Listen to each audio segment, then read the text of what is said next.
love the way your heart forever got a clue. But let me start by saying I love you.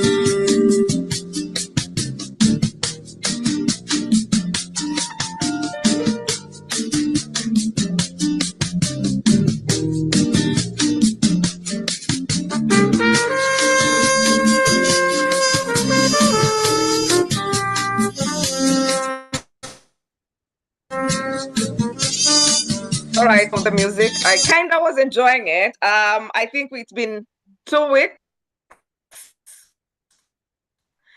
I reminded myself I have been away, but I'm sure Richard has been treating you well. And I am happy to see you and happy to be here tonight. And I'm really looking forward to having a conversation today.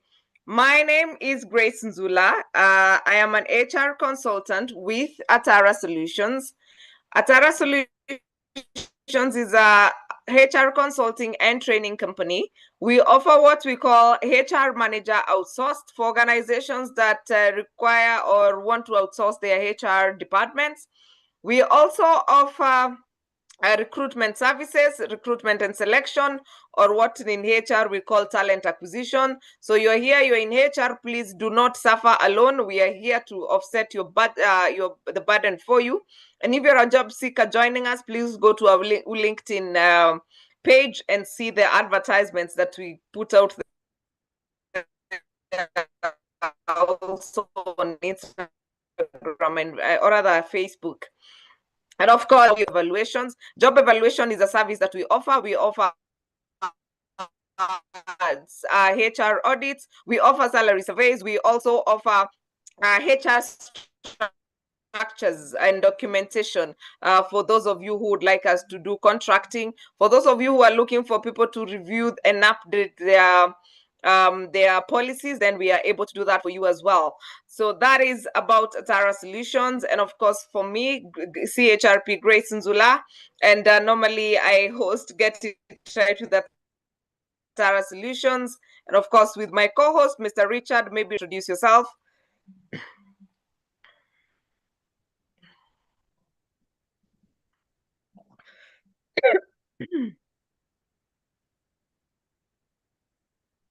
Richard, I'm told I'm breaking. Oh, you're Did you hear breaking me? for sure. You're breaking. Wow. Okay.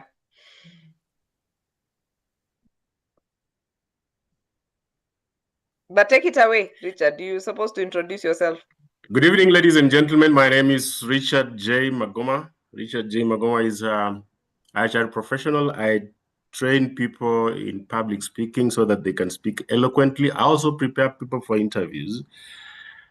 And I also find myself doing MC work. But tonight, we are going to have our good friend Tony so that he can tell us how not to lose your brains if somebody throws you under the bus or criticizes you. How are you, Tony? I am good. I am very well, thank you. Very good. Over to you, Grace.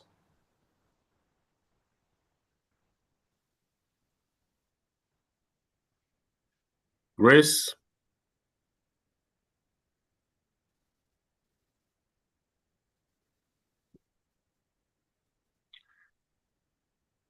Grace?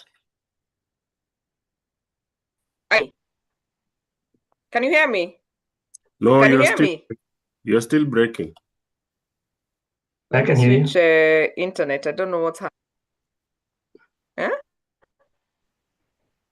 Hear you. You can hear me, Anthony? Yep.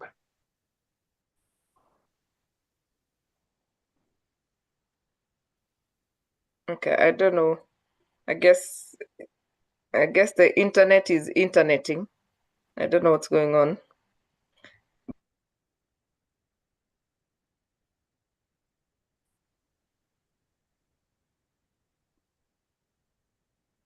Can you hear me? Mm-hmm. Yes, yes. Okay. All right. So what was I saying? I've lost my trail of thought. But yes, thank you very much for joining us. Normally we are here with a sign language interpreter, but she sends her apologies today. So we may not have sign language interpretation, but she will be back next Tuesday. But tonight, we want to explore how to handle criticism. I think, Anthony, one of the biggest challenges that we've had, and every time you speak to leaders, it's sometimes very easy to tell people, give people feedback. And I know we in coaching, we don't like using the word criticism, but there's some that is literally criticism. So, and I'm really excited that we get to unpack this conversation tonight. And as we look forward to just making the workplaces better. So Get It Right with Atara Solutions is a webinar series that seeks to demystify issues in employment and entrepreneurship. We are here every Tuesday from 8 o'clock, and we have been here since January. And we are completing the year sometime very early in December, so that we can also take some time off, rejuvenate, recharge, and refocus. So if you're joining us for the first time, all our recordings are on our YouTube channel, Get It Right with Atara Solutions. But tonight, Tony, how do we handle criticism, and how do we manage this thing? I don't know whether to call it a thing, but yeah, there you go. Is it over to me? Yes, it is, Tony. Great. Allow me to share. Good evening, everybody. My name is Tony. I am delighted to be here. I am delighted to have been invited to come and share this. And we are going to be looking at handling criticism. And we are going to be looking at how to turn feedback into fuel, how to take criticism and turn it around so that it can be a gift.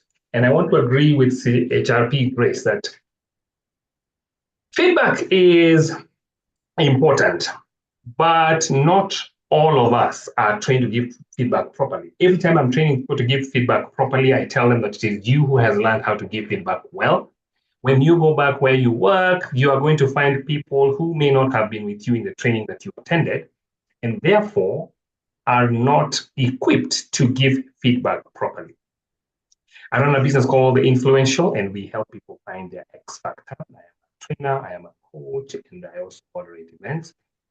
And I will be facilitating this session. I will be talking, I will be inviting you to also contribute so that we can have a time of learning together. So today, this is what you should expect to gain from our session. I will be discussing how we can reframe our perspective so that we can transform criticism from a threat Tony? into a powerful tool for personal and professional growth. I will also challenge you to identify Anthony? your triggers, because when you know your trigger or your triggers, that is a first step in self-awareness, and knowing those it helps you know why you react in certain ways to criticism and understands what makes feedback challenging for you. I'll also help you start thinking about how to respond with confidence. And also, because I am biased towards the HR profession when I come to Grace Nzula's events, I'm going to be challenging us to think how we can build better cultures, especially from a HR perspective. So let's get busy. Anthony? Yes? Anthony, can you hear me? Yes. We can see two screens. Oh. Like we are able to see next slide. Okay. So we can see that slide you want us to see, and then the one that is coming next, which is sort of distracting us. So let's try that. Let's see if I can change that. And now? Maybe try to, yes, perfect. Okay. Even now, that's good. Yes. Is it good? Good. All right. Perfect. Good. My apologies. Take manenos. Great. So I found an amazing quote that I want to start us with. And the quote is that the loudest boos always come from the cheapest seat. So when you go to the field to watch Gor Mahia versus AFC Leopards and you're hearing noise, it doesn't come from the nice seats where people paid a lot of money. The loudest boos apparently come from the cheapest seat. I don't know if you want to type in chat what that makes you think when we are talking about criticism. And I will invite Grace or Richard to check for me in chat. Please tell me what that quote makes you think. The loudest boos always come from the cheapest seats. With regards to criticism, let me hear your thoughts.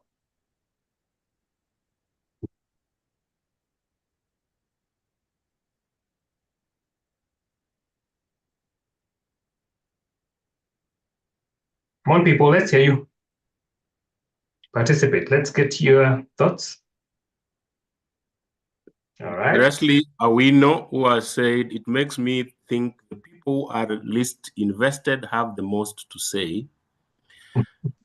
Simon Frank from TZ has said, you are right. Jack Mulama has said, negative profiling. I don't know if it is the quote that is negative profiling or Paul Mbata has said, pesa haina kelele. Dorothy has said much of the criticism comes from people where it is probably doesn't matter much. Edward Wangeshi, not necessarily. It could be not 100%. Flavia has said empty tins make the loudest noise. Thank you, Richard. Keep on coming. You don't have to agree with me. I said I found it quote, so it's okay for those who feel negative, who feel differently, but that's all right. But I want to tell you a story about this man here. This man is Joe Donde. On the 8th of June 2022, he told one Mwai Emilio Kibaki, and I quote, give up your presidential ambitions. You are too old to lead this nation. That could have been translated as a very critical statement, and it made waves in the newspapers. Of course, as we all know, Kibaki went on to become president for 2 years, and I've never forgotten that story. And Joe Donde was an amazing legislator. He made some amazing bills, but in this particular case, he was flat wrong. And I remember him coming back to be interviewed after Kibaki became president, and he said he was wrong, which was very big of him. But I thought that that's an amazing place to begin because even people of great standing like Joe Donde can make mistakes and give the wrong feedback and be critical of others and be flat wrong like he was in that case. There's also another story told of an elder here in Africa who criticized a young potter, telling him that his work was shoddy and that he was not going to amount to much. This young man took that criticism and decided that it was going to be fuel and decided that he was going to learn how to do this so well. And he later became the best craftsman in that particular village. I am trying to make a case. And if you know some of your celebrities, I love a gentleman called Stephen Curry who plays basketball. He's shorter than most people. He likes reading social media when he's being criticized, and he says that he uses that to fuel his drive. He uses that to fight, to do better. And he has been written out by many, but he's now a 4-time champion, and he's the greatest shooter who ever lived in terms of basketball. For those of you who know Stephen Curry, you know what I'm talking about, and he's my favorite basketballer. So I'm saying today, ladies and gentlemen, that criticism, which is feedback that is packaged wrongly for the most part, is something that we can use to change our position, to build something better. We can use it as fuel to grow in whatever areas that we are trying to grow in. Even HR professionals who are trained to give feedback often struggle to receive it well. And it's because criticism is not comfortable. But it is absolutely crucial for leadership maturity. So when we are able to take criticism well, then we are growing. And some of the people who, in my view, take criticism well are people in public office. And I'm not trying to be a politician, they take criticism fairly well than the normal people. We sometimes, somebody told us that tusiweke siasa kwa roho, tuweke kwa mapafu. He was telling us to not let these things get into our heart and wear us down too much. Now, I want you to get real and think of a time when you have been given feedback, and let us know in chat, when someone criticizes you, how do you feel? Do you feel defensive? Do you feel curious? Do you feel hurt? Or do you feel something that is not written there?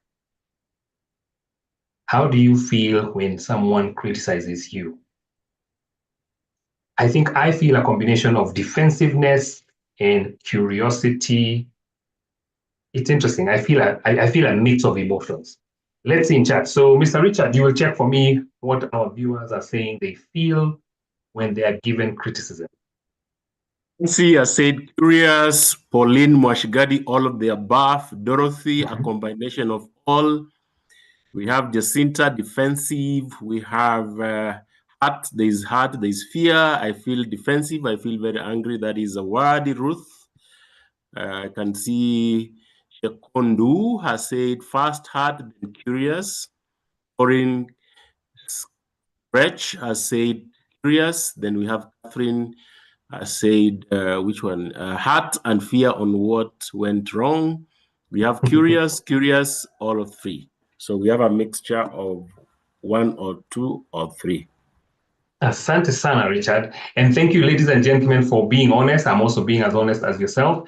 I learned something in a leadership training that whatever is not identified and distinguished runs you. So this is homework that you want to do. You want to know how exactly you feel when you are criticized so that you can know how to respond. So understanding your reaction is the first step to mastering that reaction, to knowing what to do when you are criticized. You need to be self-aware. And if you're not sure which emotion it is, you need to know. And sometimes, depending on who is criticizing you, if you're criticized by someone who loves you, like a spouse, sometimes it hurts more. If you're criticized by people that you don't care about, sometimes it hurts less. If you are criticized on social media in front of everybody, sometimes it feels embarrassing. And people like us who are out there, I am on TikTok and I don't get a lot of my content trending, but I had a video there that did very well. I had forgotten that when you trend, you attract people who are for you and people who are not for you. So I was just there enjoying the views and the likes and everybody saying, yes, keep going, until I started seeing the others. When them ilikuwa character development. But then I remember having a chat with someone telling me, actually, this is good. Because this is the reality. Mambo kwa ground iko hivi. Not everybody will agree with you, and not everybody is going to give you feedback properly. Some are going to criticize you, and some are going to criticize you unfairly. Some are going to do some things that are uncalled for, and such is life. Understanding my reaction has actually helped me to know that if I want to be a public figure, then I need to expect that some people are not going to agree with me. And some of them are going to disagree with me badly. It's still a journey, but I'm seeing some progress because at least I'm aware. I don't know, I hope you can see that very well. I put 3 types of criticism, and I'm going to just go through them. One of them is constructive criticism. Constructive criticism is good feedback. Feedback that is meant to help you. Feedback that we say is a gift. Feedback that is supposed to identify something that you are doing well and tell you keep doing that to grow your confidence, or feedback that is given to tell you something that you're not doing so well, which is supposed to grow your competence. That is constructive feedback. We have destructive feedback, feedback that is meant to hurt you, which is we can call criticism, where instead of talking about work, when we are at work, something has gone wrong. I am late, or I delivered poor work. Instead of talking about the quality of the work, you talk about me and my character. It's almost defamation. So destructive criticism is negative. Criticism is poor. It's wrong, actually. Then you have neutral or accidental criticism. This is where somebody does not mean to do harm to harm you, but they end up harming you. And this is where we are navigating. And criticism hurts either way, even when it is constructive, it hurts. And because feedback, a lot of us are not trained to give feedback properly, you find that when we are given feedback, it hurts, and especially when it is constructive feedback. And why does it hurt? Because it threatens our identity.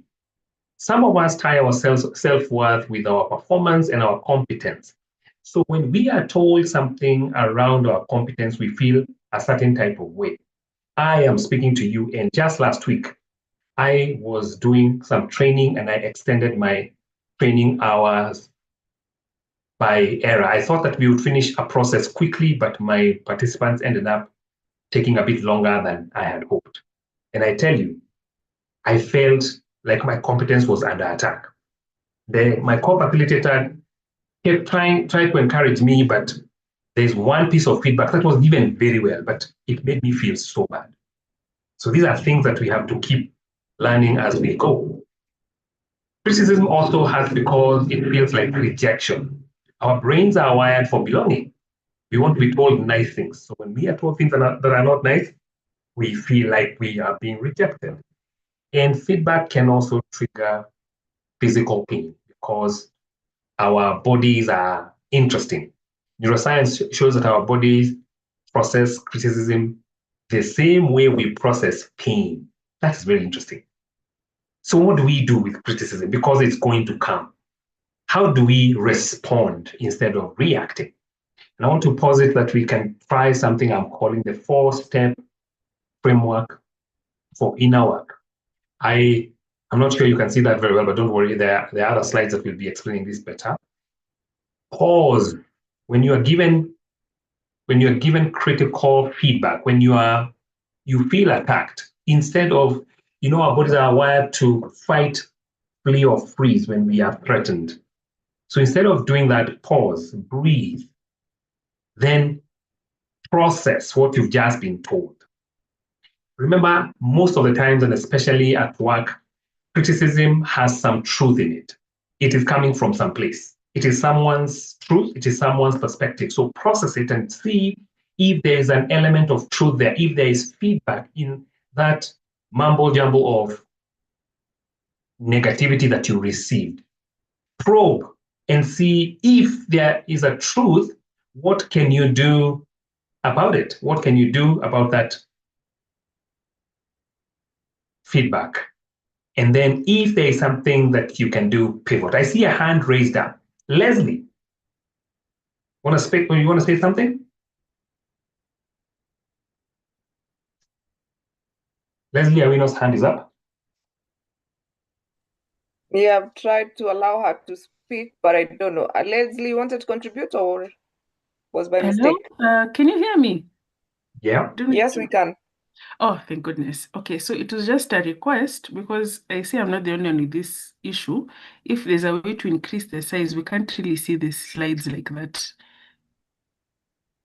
I can't increase as I present, Leslie. I'm sorry. I'll send the slides. I will increase the size and send them to Grace. Okay, thank you. All right, thank you. Great. So I was going through them. I was saying that we pause, we process, we probe, and we pivot. So that's we have Pauline whose hand is up as well. Oh, Pauline? Yes. Can you hear me? Yep. Yes. Okay. You've said that we pause, we process for the feedback that we have been given, and you have also said that when you're processing the feedback, most probably there's some truth in it. Yeah. What if the person giving you this feedback has got some malicious intentions to make you feel down and to destroy your morale for the work or the job that you're doing? Will you still count it as some truth in it? Because I think in this corporate world, in our daily work environment, tuko na ile mvutano, nani anataka kuwa best, nani anataka kuwa outshine mwingine. I want to bring this person down. Na amekusoma, najua if I give this person bad feedback, bas nimemmaliza. mentally and emotionally. We have non-Kenyans in the room, so let's use English kindly. Oh, sorry about that. Sorry. Yeah, that one. All right, Pauline, thank you. I can replay the question for you for the people that are not Kenyan. So Pauline is asking, what about when someone is just genuine attacking you and you process and you find that there is no truth? So Pauline, I would say that first, I still want to process because there might be some truth. If there is no truth, then it becomes what I had said earlier. It is negative criticism. It is not meant to build you. It is meant to destroy you. It is meant to derail you. So what you want to do is to not take that kind of criticism. You want to have a safe space. You want to have a place that you can ventilate when you have people at work who like putting you down. You want to have a place where you can regain your composure because truthfully, there are some people out there who are out to get us, people who are not for us. And those people may not give us feedback that we can act on. They are, for lack of a better word, abusive. So that could be termed as verbal abuse or psychological abuse. Flavia, talk to me. Thank you, Tony.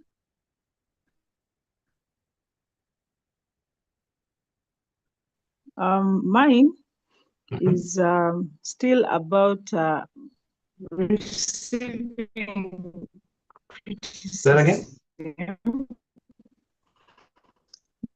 Continue. Is incorrect. Flavia, your network, your signal is poor. We can't hear you very well. I've had a scenario where you're at work, where you meet you and they're abusive. Yeah, I can hear you. Yes, I was saying. I can continue. I needed like help on how to interpret or take criticism, like in an office setting. You're in a meeting and one of your colleagues, someone you supervise, attacks you in an abusive way. They abuse you and you're in a supervisory position amidst your bosses. They attack you like they just want to embarrass you in that meeting. How do you respond in such a meeting? Wow, Flavia. Someone I supervise attacks me and verbally assaults me in front of my bosses. Yes, I've been in such a scenario. It was terrible, really. But I just, listened to whatever she had to say. I just told my boss I was going to resign immediately after that meeting. It was the first time I was facing it, but it took me aback. I just didn't know that we have such things in our offices. All right. My immediate thoughts about something like that is if someone has the guts to, someone I supervise has the guts to do that, I would first wonder, are they enabled? Is there someone in this room who enables them to behave like this? And I would challenge them in that space why they are being disrespectful, because they are being disrespectful. And I would use, I don't know the extent of your authority in terms of discipline, because that is wrong on many levels.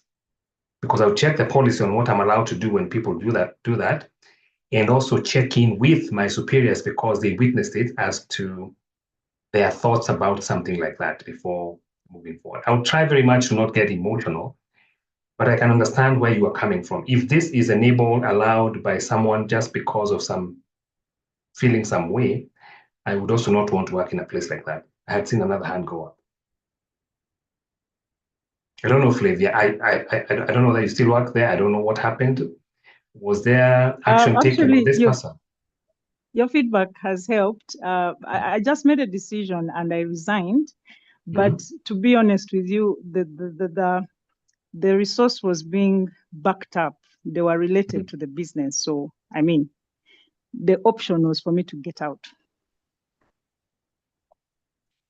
Thank you, Flavia. And it is a sad thing when we have to leave work because of things like those. But like Flavia, I also, when I was in my career, I've learned the hard way that there are some places that we leave because they are toxic. If you're subjected to this type of criticism, it is not good for your health. Just this weekend, I was talking to a man that I love and respect at my church, and he has a nice position where he works. And he was telling me that he was busy getting his annual checkup, and he had done some nice proposal and sent some figures to the directors of the company. Then he decided to check his email while he was waiting to get his blood pressure done. Ladies and gentlemen, this man's blood pressure was critical when he went to the triage. Imagine that. And he was asked, "Are you okay?" And he said, "No, it is. I just read something that is work-related that caused my blood pressure to shoot." So they did all the other tests, and about 30 to 40 minutes later, when they were checking the blood pressure now, it was normal. And we were having a discussion with this man, and he was saying that he and his wife are wondering whether that job is good for him, because if people criticize you and cause your body to get sick, and you are not a young person, then they're setting you up for trouble. And he gave me an example of his friend who works in a similar position who was always stressed by this negative criticism, so stressed that he ended up damaging his kidneys. Now he can't take some medications because the kidneys don't work as well as they could. They ruptured something.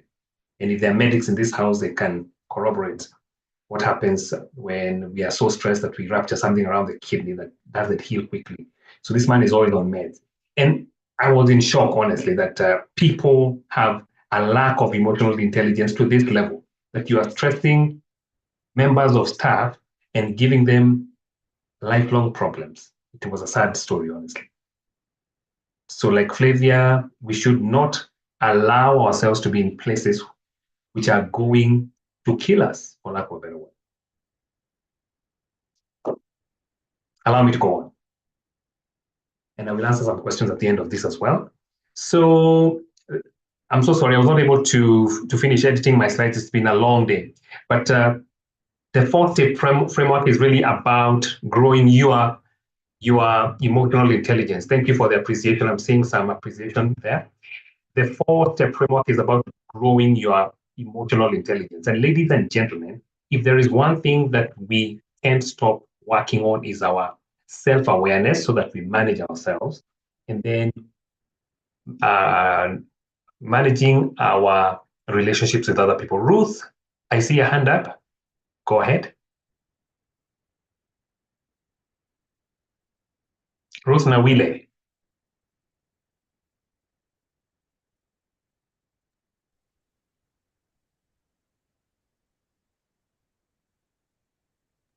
Go on, Anthony. Okay. Yes, so saying that we need to grow our emotional intelligence, and I'm certain that a lot of us know about emotional intelligence. It is those 4 skills: getting self-aware, knowing myself, knowing my triggers, managing myself, then knowing the people that I work with, the different temperaments, the different triggers, and managing that relationship. Flavia's hand is up, one more, it's gone down. So knowing the people I work with, live with, the people that are around me, different types of people, being really aware about other people and how you come off towards them, and then managing those relationships. So I'm going to start by challenging us. The next slide is going to be a bit of a challenge, because it says we want to learn to respond with grace and power. And this is not Grace and Zola. We want to learn to be gracious. We want to be more gracious. I'm glad that we know grace. We can tap into grace. We want to thank people before we think. And I'm not saying, and you don't have to say thank you very much when someone tells you something bad. Appreciate their perspective in your own words. You don't have to use mine. And before you flee, freeze, or fight, appreciate that they have let you know what they think about you. Where you can, ask for specifics. Try very, very much to depersonalize this story. Focus on behavior or outcomes, not self-worth. It's not about the work. not your value of the person, depersonalize it, and then respond, don't react. If you are able to go these steps, you breathe in, you de-escalate it, you can be able to respond without too much emotion. So I'll go back again. I'm not saying that you thank them and that you are all happy that someone has told you bad things about you. Actually, it's a gift because you get to know what they think about you. So be thankful that you know that. Appreciate their perspective. Ask for specifics. Can you help me understand what led you to that view? If possible. But this is a good framework. And I've been learning how important it is to have plans. Even if when you get into the fray, the plan is knocked out, and it's better than not having a plan in the first place. So this is a framework that also helps you build your emotional intelligence. And when you think about it, as difficult as it is, when you can only do something when you know, and we are now talking, we're trying to think that this person had a reason why they were saying this. Because if it was negative criticism, the one where somebody seeks to destroy, then this may not apply. It may not apply. You're not able to thank them. You're just thankful that you know the way they think about you. If you are able to have a one-on-one with them, you can ask them to give you specifics, and they may not have specifics because they are thinking this, and it is born from you don't know what. And if you are able to depersonalize it, you can. Let me tell you a true story. When I was employed, this is a true story. When I was getting married, and I've been married for 20 years, 20 years ago, when I was getting hitched, one of my leaders, the one who was supposed to sign my leave form, refused to sign. And you know, a wedding is not something you can postpone at tea. You tell the caterer and everybody else and the pastor, the minister who is coming to officiate, I don't have leave. Can you come next Saturday? It's not something you can do that. And I've been planning this thing for years, for a year. I had invited everyone. Lucky for me, because I had known that this person might do that, I had gone over him and told his boss, if this happens, I'll come to you and I will ask you to help me. This is a true story. And when he refused to sign my leave form, I went to his boss and told him, remember 6 months ago, I came to you and I told you that this might happen. So I do know what I have been where Leslie is, where people are just malicious and there's no reason to why they're doing some of those things. It was against policy what he was doing, and that's why his boss allowed me to go. And my leave form was signed while I was already at home. So this is at an individual level, what I'm challenging us to think. We'll be thankful, we ask for specifics, we depersonalize, and we respond and not react. But at work, I am challenging us, and especially the HR people, to create culture that helps us handle criticism well. Pauline, go ahead. Okay, what if you've done all that and still you're being viewed as the person who has a problem, a person that has got attitude? Because since you have said, you have thanked them and you have said, okay, I appreciate your feedback, but let me reflect on it. But they turn it around and say, okay, see your response, you've got attitude. Why are you responding to this? Why are you reacting this way? But for you, you know very well you are trying to handle the issue or the feedback in a graceful manner. What do you go from there? How do you respond? Because right now this is like somebody who has cut your legs for you not to be able to express. Thank you very much. Okay, Yeah. sorry, Pauline, go ahead. It's okay. Yeah, I'm done. Yeah, asante sana. Thank you, Pauline. I hazard to say, I began by saying that criticism, we looked at three forms: the constructive, the destructive, and the accidental, that one. So we are not blind to the reality that some people are just mean and they're out there to hurt us. So some of these things are the ones that now help us know whether this person is poor at giving feedback or they really have a vendetta or something against me. Because if I am doing all things the right way and they are still attacking me, it is fair to think that their attack is personal. I would, however, check in with other people because as a human being, I am also biased. I am biased towards some people. I am biased towards certain people. So sometimes I could have a blind side. So I would not rely on my own conclusions alone. I would welcome a view from somebody else, someone who is I can trust, someone who is fair, someone who can tell me the truth because they care for me. So that by the time I'm deciding the next steps, when I feel I have tried everything and I have involved a third party who agrees with me, then I know that I'm on the right path. If they disagree with me, then I probably am also doing something wrong in this case. I hope that helps, Pauline. Yes, it does. Thank you. Great. So I was talking about HR being a role model, creating a culture that handles criticism well. And how, as HR professionals, we can do that is by modeling how to handle criticism. So responding to feedback, whether from leadership, peers, employees, it demonstrates what's acceptable, what's encouraged, and being vulnerable at the top gives permission for honesty throughout. So modeling that it is okay to give feedback, that is creating a culture of giving and receiving feedback. So as HR, we can, as leaders generally, we can demonstrate that to receive feedback and to give feedback. Then by doing that, we normalize feedback loops because we take it and we also give it. And then training people how to give feedback. One of the easiest ways I was trained how to give feedback is called AID, the action that you want someone to correct or the action that you want to celebrate, because feedback is both positive and it's also constructive.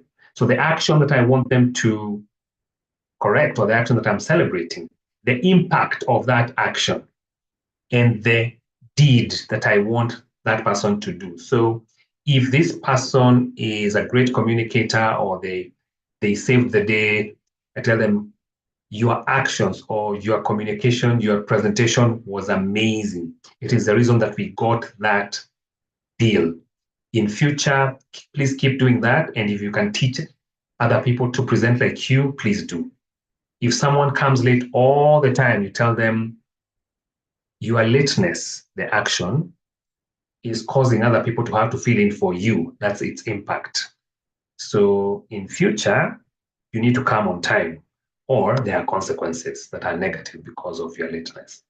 Action, impact, deed. I love that way of giving feedback. So we train people to give feedback so they don't attack others, but they give feedback. We shift to feed forward. So it's growth. It's growth. And when we teach our people to give feedback properly, we are going to start creating a culture of feedback. Pauline, your hand is still up. You have something to ask. It's gone down. So what's your path forward? How do we go from here? I posit that we want to reframe criticism. And I'm careful to talk about the positive criticism, not the destructive one, because the destructive one tells us that something is wrong with this place, with this person. So we need to do something about it. It's difficult, and some of us are trapped in those places, but it's a signal that that place is probably a place that we want to leave, if it is a toxic workplace. And I for one would be I'm a huge proponent of people not staying in toxic workplaces because it's not good for you in the present, it's not good for your family, and it's not good for you later. So as long as it is poorly given feedback, let's reframe it. Let's see it as data and not definition. It doesn't define you, it is data. So what do I do with this data? I want to respond. So before I respond, I want to pause, I want to process it, I want to probe just to be clear, then I want to pivot. I want to do something different. All right?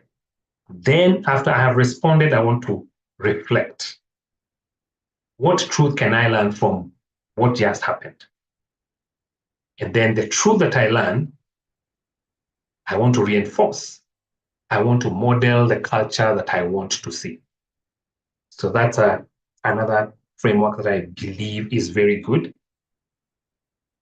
I want to reframe, I want to respond, I want to reflect, and I want to reinforce the truth that I have learned. And unfortunately, this may work even for the negative, the destructive feedback, the destructive criticism that we're talking about. If it is true that this person is not good for me, if this place is not good for me, then I need to start making plans to depart from this place. Ideally, criticism is like rain. Ideally, it should nourish, not kill. It should nourish growth and not drown it. So if the criticism you are receiving is not nourishing growth, people need to learn or something needs to change. There's a hidden nudge in there. I want to challenge you this week. The next time someone critiques you, a colleague, your boss, even a family member, I want to ask you to try this. Pause and breathe. And there are many techniques that you can use just to try and calm yourself down. In your self-awareness, what helps you calm down? Pause and breathe. When you are calm, replay what you are told or listen to it if you're still being spoken to without defending yourself. Try very much to not defend yourself. Remove yourself briefly to listen as though you are a third party. Then ask yourself, what truth might be hidden in this discomfort? If you don't find truth, then maybe this person is the one in the wrong. If you find a truth, then that's something that you can act on. Choose one small action based on what you learned. Now, ladies and gentlemen, I dare say that we can even use these opportunities to teach others how to give feedback. Because if they mean well and they're just mishandling it, then it will be an opportunity even for us to teach them. So this is your challenge for this week. You might receive negative criticism. Pause and breathe. Listen without defending yourself. Ask yourself if there may be truth here.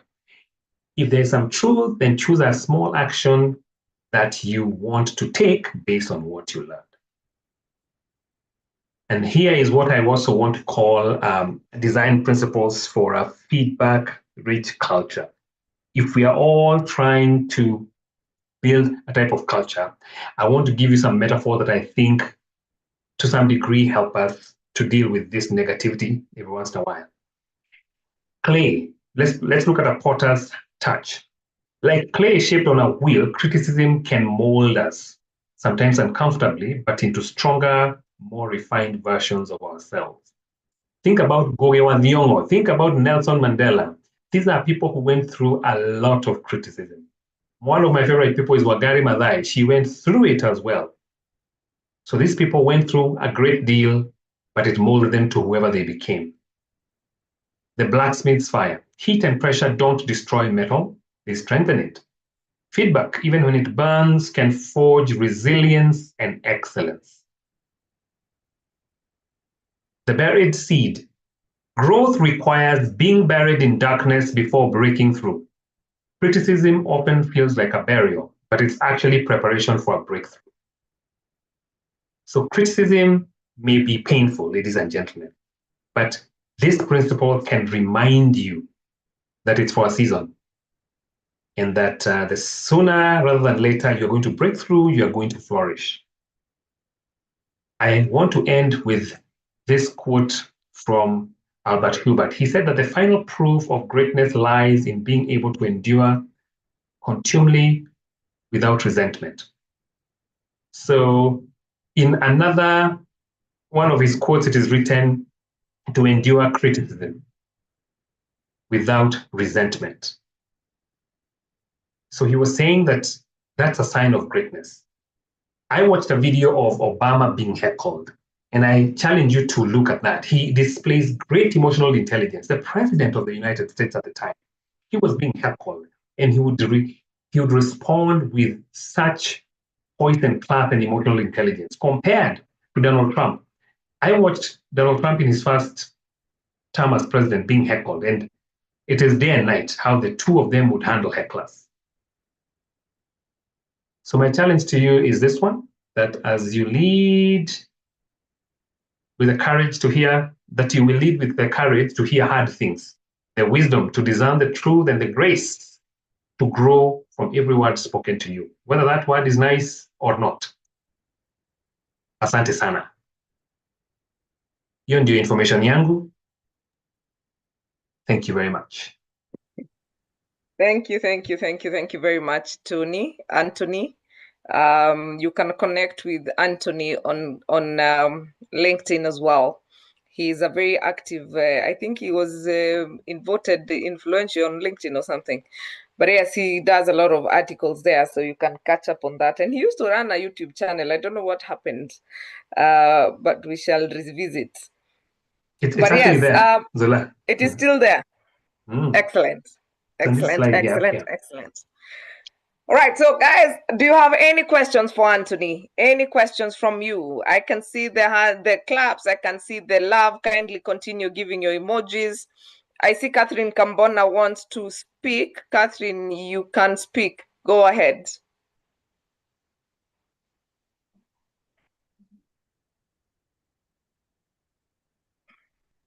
Sorry, I was reacting to his presentation, so I'm pulling down my hand. Apologies. All right. Okay. Understood. So thank you very much. That was very, very amazing. And yeah, there's a question here, Anthony, that says, you mentioned about destructive feedback. My question is, how do you differentiate between constructive feedback and unhelpful criticism? And are there some professional ways to follow up after receiving feedback to show progress? An amazing question. When you take the feedback through the steps we've taken to find out, especially to find out if there is a truth in the feedback. And please remember this, that not everybody has gone, even if you know how to give feedback well, not everybody that you work with, not everybody that you love knows how to give feedback properly. So you will get feedback that is meant to be good feedback, but it is very critical. It could have a truth, but it is said badly. So the wisdom here is to pause, is to look for the truth there. If there is a truth, then that is constructive to some degree. But there are people who are character assassinators. They spread misinformation, or the other bad one, malinformation. In fact, malinformation is just on purpose. They want you to look bad. So that one is negative criticism. It's the wrong type of criticism. Those are people who are out to get you.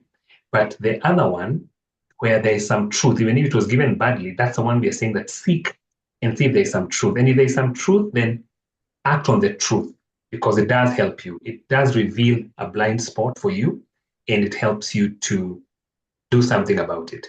Now, it's upon you now to start doing something and to make milestones and measures that help you see that you have received feedback and you're taking action to improve or to grow.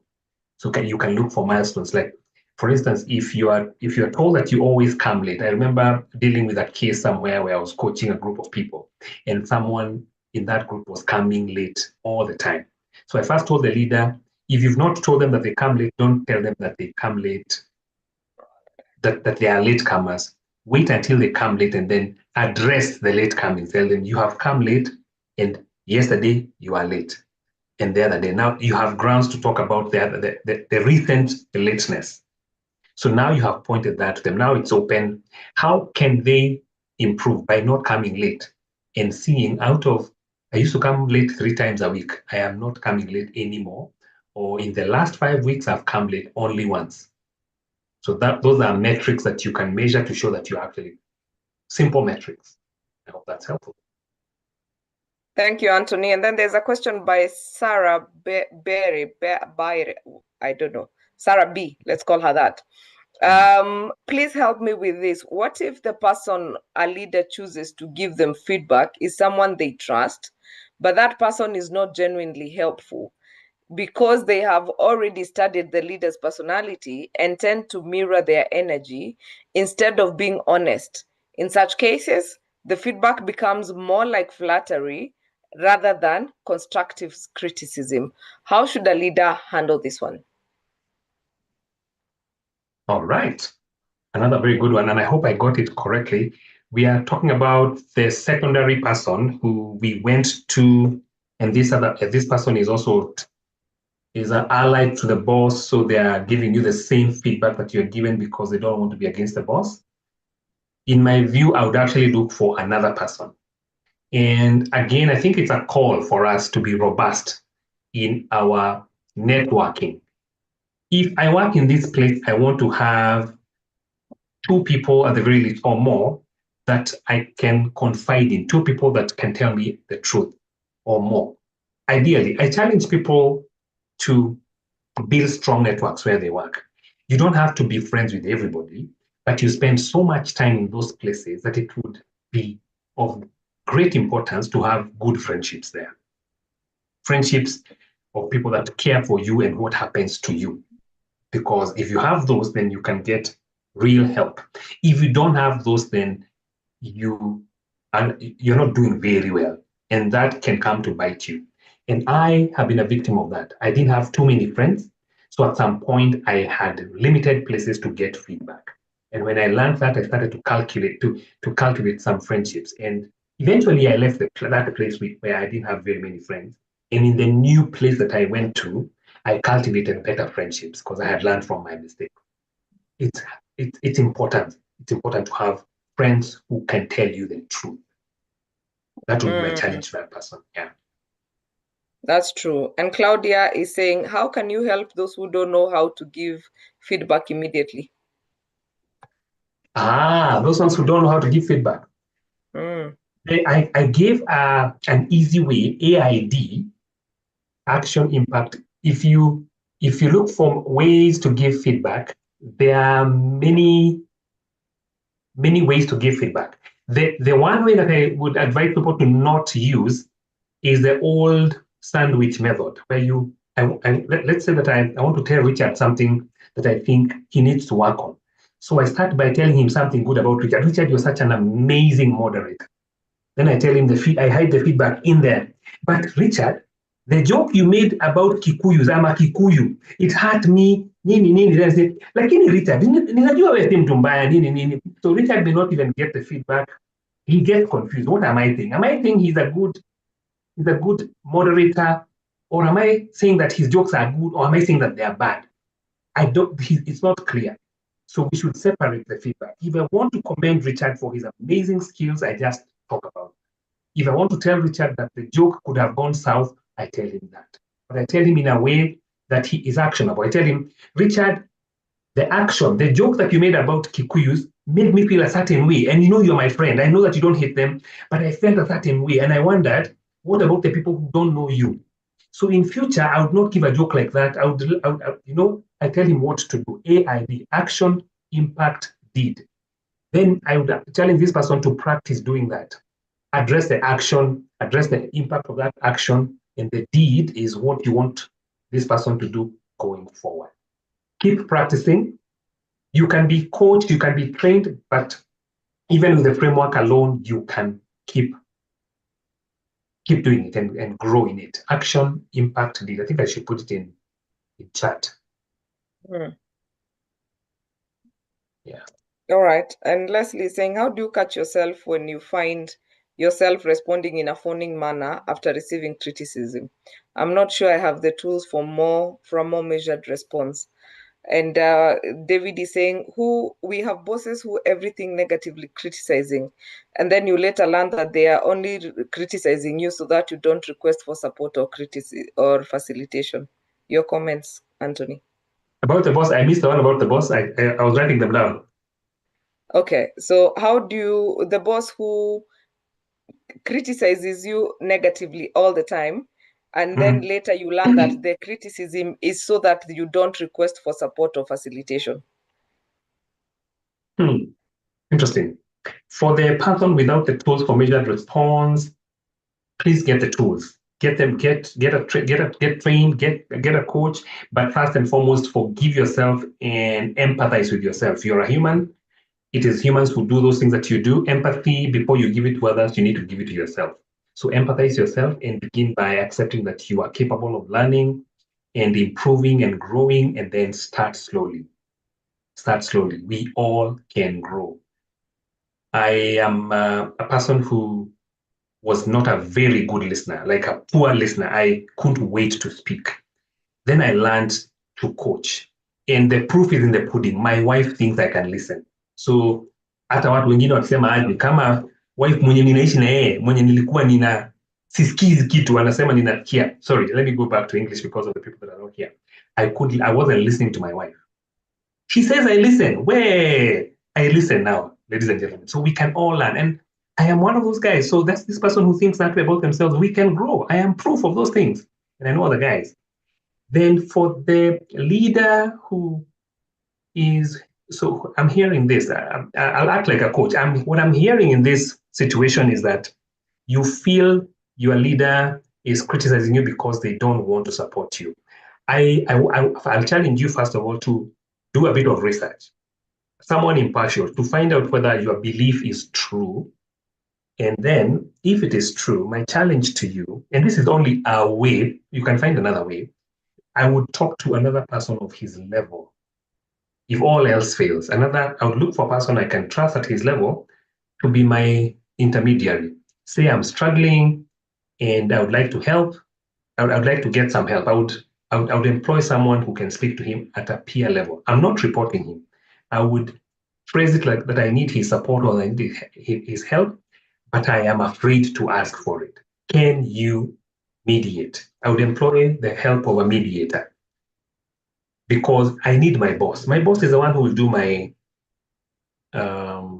appraisal at the end of the year. So if I am able to show him that I'm on his side, it will be great.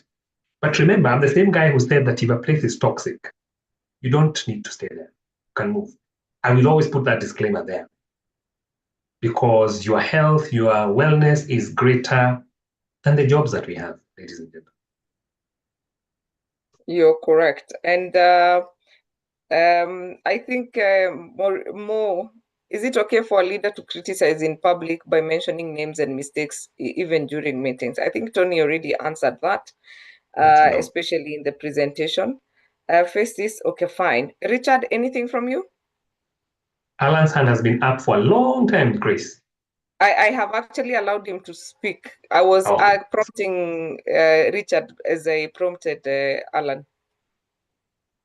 Ladies and gentlemen, thank you very much, Tony. And the question that I could like to ask you, Dr. Carol Dweck has written a very good book on growth mindset. What do you think people should pick from the book Growth Mindset so that they can be able to handle criticism? Because sometimes we grow out of being criticized. And as you said rightly, some people are defensive. So how can we use growth mindset as one of the tools for us to grow and become better? Thank you, Richard, my brother. That's a fantastic question. Growth mindset for me means that I'm always open. I am a learner. I may be gifted. I may be very, very good in one field, but growth mindset means that I can always learn from people, and especially people in different fields. So for us, when we receive criticism, you may be very, very, very good at what you do, but there's always room for growth, always room for growth. So my thinking is the opposite of growth mindset is a fixed mindset, thinking that I have enough, I've done enough in this field, I can't learn anything. So my challenge to me and to everybody here is to have a growth mindset, receive criticism because it will come, and then seek out what in there can help me grow. Because like we are saying, if there's a truth, if there's something that I can act on, it means that it has opened a blind side that I didn't have, that I didn't see. And now it has given me a chance to grow in that area. Even if the feedback was given badly, it has opened my eyes to something that I was blind to, that I should do something about, and that will help me grow. Probably the last question, Tony. Sorry, Grace. There are people who are used to this thing. I spoke my mind. They love this. Comment on that. They love criticism. they are. I spoke my mind. You get my point. Yeah. I get your point. I'll answer it two ways. People who say I speak my mind, I tell it as it is.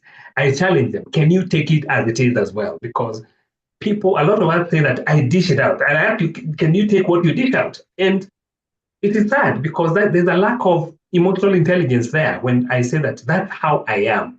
It means that I have a fixed mindset. So those people that Richard is saying, who say that I speak my mind. Let me speak my mind right now. I am looking at Richard. I am looking at Grace. I'm speaking my mind. I don't have to be obnoxious. I've just spoken the truth. I'm saying it as it is. I am in a webinar. I'm saying it as it is. But some people will just say something hurtful and in a bad way and claim that when they say things as they are, it involves being malicious and being mean. It doesn't have to. It doesn't have to. Every day we speak it as it is when we say the sun is up, when we say I'm coming in late or I'm coming in early. And so those people, Richard, have refused to grow. They need to embrace a growth mindset and learn that it's not what we say, it is how we say it. Yeah. That is very true. Alan Ouma, as Anton, you think about the resources that somebody's asking whether there are books they can read to learn how to accept feedback. Alan Ouma?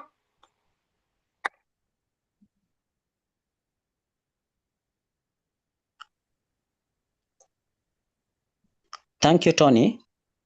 Mm-hmm. Thank you for this wonderful session. Mm. My question will solely revolve around people's personality in relation to criticism. I want to understand something. Does criticism solely depends on one's perspective? Maybe one who feels criticized, or is there any other criteria to determine that someone has been criticized? For instance, if a person responds to me, maybe in a public or in a meeting, and maybe the response of this person sparks reaction from my colleagues. But for myself, I don't feel offended. But from people's reaction, maybe it was an offensive response from that person, but myself, I'm okay with it. Will I still term it as a criticism on my part? An amazing question, Alan. And the answer, I think, is unclear.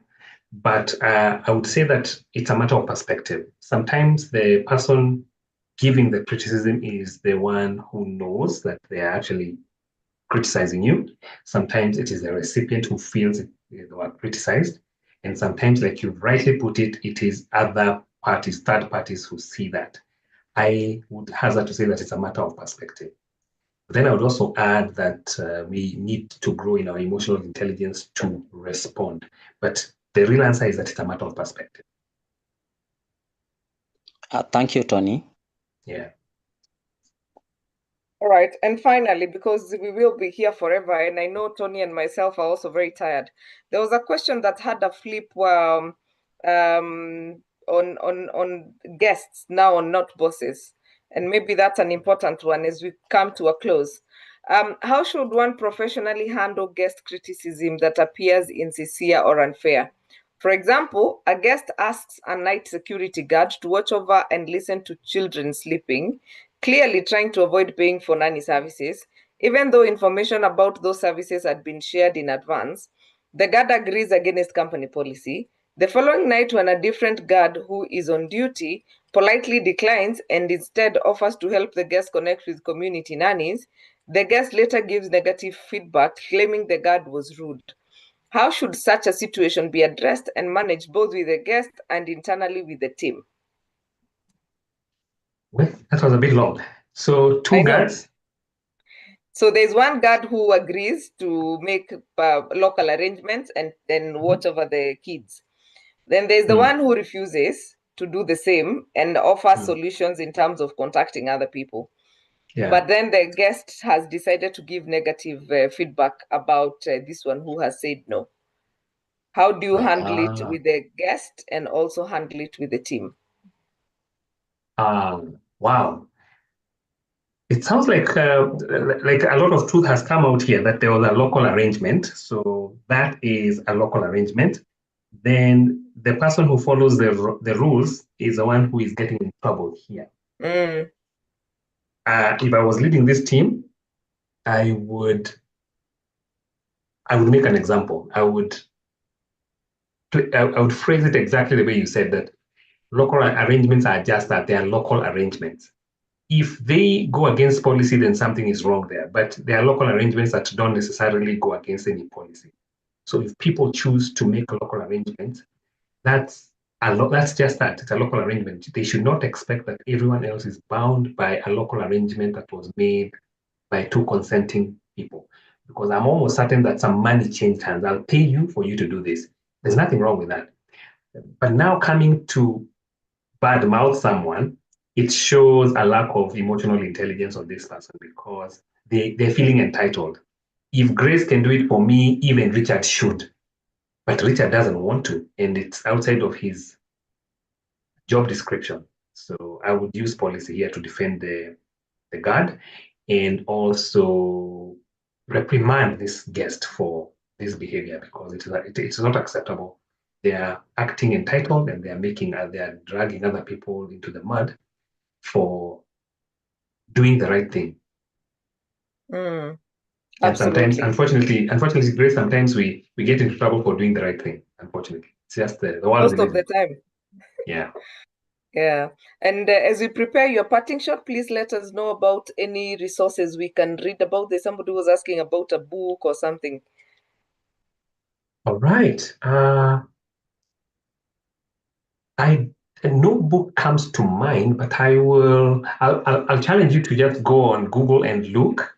But even easier, look for videos on YouTube that give shorter videos that give you quick, practical methods to grow in those areas. And look for people who share things on leadership, on growing your emotional intelligence.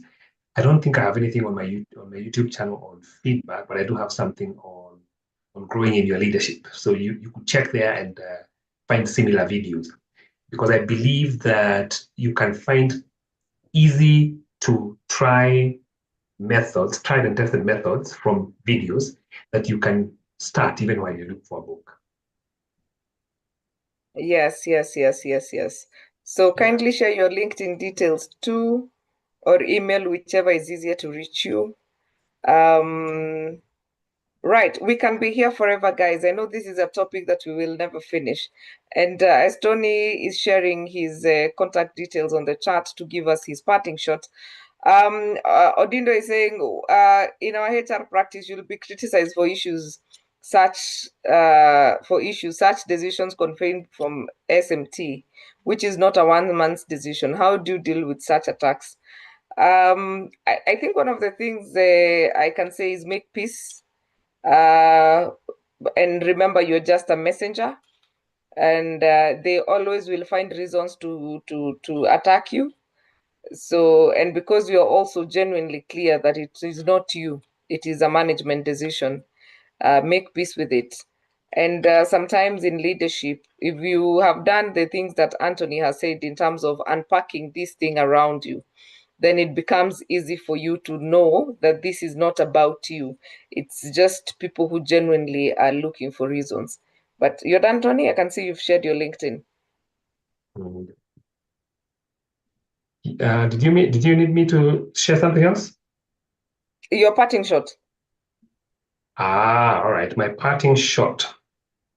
I would say this, that as human beings, we are complicated. And we are going to offend each other and we are going to be offended by other people. So criticism is something that we are going to have to deal with. I learned two words that I believe might help us as we're ending this. I learned that the word decide has the same etymology as the word suicide, genocide, infanticide. The side in decide is killing. So you have pros and cons of, say, a workplace or a relationship. And to decide, you kill one. You kill the pros in favor of the cons. So I love this woman, but she keeps hurting me, but I love her too much. So I kill the negatives and say, I'll stay. So I stay because the pros are for me or the cons are for me. So you kill one and you choose, you go with the one that is stronger. Choice, on the other hand, has a stronger etymology. It means that I know the pros, I know the cons, I don't care. So I make the decision despite. So decide, I make a decision you move forward because of. There's something in it for you. Choice, you move forward despite. And a very good example is our Gen Z. When they were going to the towns in Kenya to demonstrate, they knew they might die. They didn't care. They had made a choice. This is my challenge to you. When you are at those places that are hurting you, that are demeaning you, that are difficult to be in, you need to make a choice. You know the good, you know the bad, and you know the ugly. So you need to make a choice. Choice is despite. So if you choose to stay, then choose with full knowledge that this place comes with all of this. If you decide, then look at the pros and the cons, and then take the one that works for you. That might mean you leave a place. A decision is made because of. A choice is made despite. That's my parting shot. Excellent, excellent, excellent. And Anthony, thank you so much. Always a pleasure having you on Get It Right. You can catch up with Tony's other videos on our YouTube channel. He's not a first timer here, so you can go to Get It Right with the Tara Solutions, and you will also be able to catch up with you can just go there and look for Anthony Wachira, and you can catch up with the conversations that he has had here. He's an amazing speaker. Of course, you can invite him to your organizations to give talks, to give conversations. To have training for your people. You can always do that. And of course, you can book a coaching session with Mr. Anthony Wachira from The Influential. And Paul has shared the link to our YouTube channel. I think we also need a session, Healing from Negative Criticism. Richard, you can keep a record of that. And that is a program for 2026. We shall need to do a continuation. But we shall be here next Tuesday. Guess what? On the 19th of November is International Men's Day. So on 18th, Tuesday next week, we shall have a conversation around International Men's Day. So keep it here, come here. And this is not for men only. Women, when we are doing our things, we expect men to come and learn so that they can understand how to deal with us. Please, when we are addressing men issues, come also and learn how to deal with men, because the society is only balanced because we are all coexisting and shining together. So next Tuesday, we shall be having a conversation around International Men's Day. We have amazing lineup of speakers, and definitely you will get it right. And of course, if you have joining us for the first time and you want to keep tabs on what's happening on Get It Right with the Tara Solutions, you can join our YouTube, WhatsApp page. And that link has been shared there as well. Please join us, and that's where we share flyers and links to connect as well. And of course, please follow us on Instagram at Tara Solutions, like our Facebook page at Tara Solutions, connect with us on LinkedIn at Tara Solutions, and of course, subscribe to our YouTube channel, Get It Right with Tara Solutions. And as you go, please learn and keep practicing. It is about practice, being comfortable with receiving both positive and constructive feedback. In short, what you are not letting go, you are choosing. Thank you for that summary. So thank you very much, guys. We really appreciate you, Richard, and the entire Tara Solutions team. Thank you for making this happen. Anthony, be blessed. May this open more doors for you as well. It's always a pleasure having you on Get It Right with Atara Solutions. And to you, our audience, we cannot do this without you. Thank you so much. And with that, we call it a night. I apologize if I did not ask your questions. It's 9:20. We really need to go and sleep, really. Some of us have not had dinner, so thank you so much. See you next Tuesday, same time, same place for another amazing conversation. Good night. Good night. We are waiting for those belts on Tuesday. Or better still, you don't want boxers and vests. We shall give you boxers and vests. Don't worry. So, good night, everybody. All right. Good night.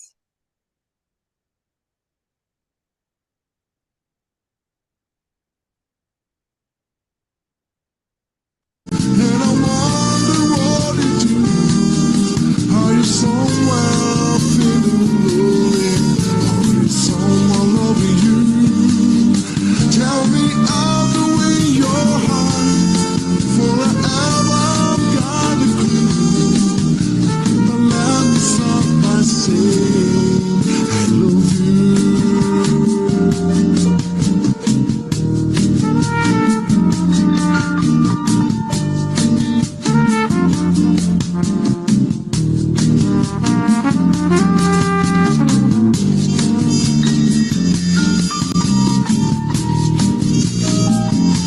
Playlist is fire.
Your smile so warm and your cheeks so soft.